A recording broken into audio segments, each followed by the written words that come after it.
So let's talk about the midterms in the United States now. Most pundits are saying the Republicans will easily take the House of Representatives, but will struggle to take the Senate. This would create a deadlock. The Republicans could block Biden's second half agenda, but not get everything they want through the Congress. But you're saying that the Republicans are odds on to take the Senate as well as the House. What gives you this idea, James? So I actually don't agree with the Greg Sheraton view that, the Republicans aren't going to take the Senate. I think they are going to take the Senate. It's a diabolically tough electoral map for them. So the listeners or watchers need to remember that only a third of the Senate is up every 2 years. And this in a month, there's going to be 35 spots. There's one casual vacancy. Of those 35, 21 are already Republican seats and 14 are Democrat. And of those 14, all 14 are in seats that Joe Biden won in 2020. In states Joe Biden won. So it's the worst possible map. That means in 2024, the Republicans are going to have a pretty easy go of things. So when you look at the ones that are in play, there's 2 or 3 states where the Republicans hold the Senate spot and they look vulnerable. Ohio, but I think J.D. Vance, the author, is going to win Ohio and hold it. And I think Wisconsin now looks pretty good for the Republicans. So that leaves Pennsylvania. And I know the chattering sort of mainstream media go, oh, Dr. Oz, a Trump appointee as is, or a Trump supported guy as is Vance. He's a terrible candidate. And he is a bit out there, Dr. Oz. But what they never go on to say is that the Democrat candidate is far worse. This Fetterman guy, he never had a job till he was 40. He's a trust fund child. His parents are loaded.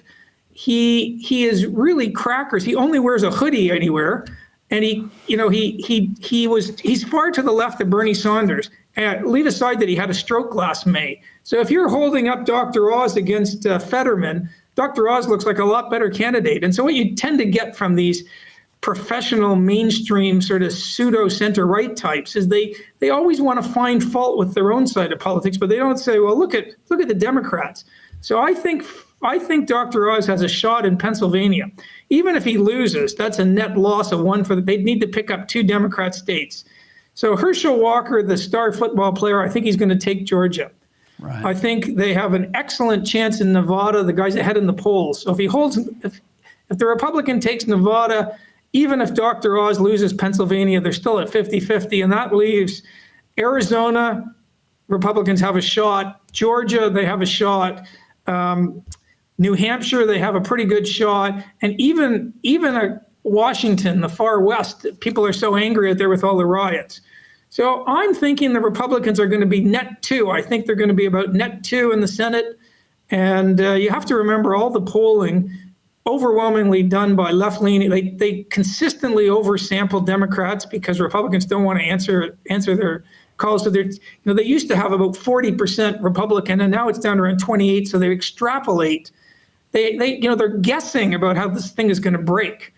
And traditionally, you see these they over predict how the Democrats are going to do until the last week before the election, when they significantly move their predictions so they can point to people and say, look how well we did. Exactly. I don't have too much confidence in the polls. Well, in the meantime, I think they're going to be net 2, net 3. I'm happy to bet a couple of bottles of wine to any of the people who think the Republicans are going to lose the Senate.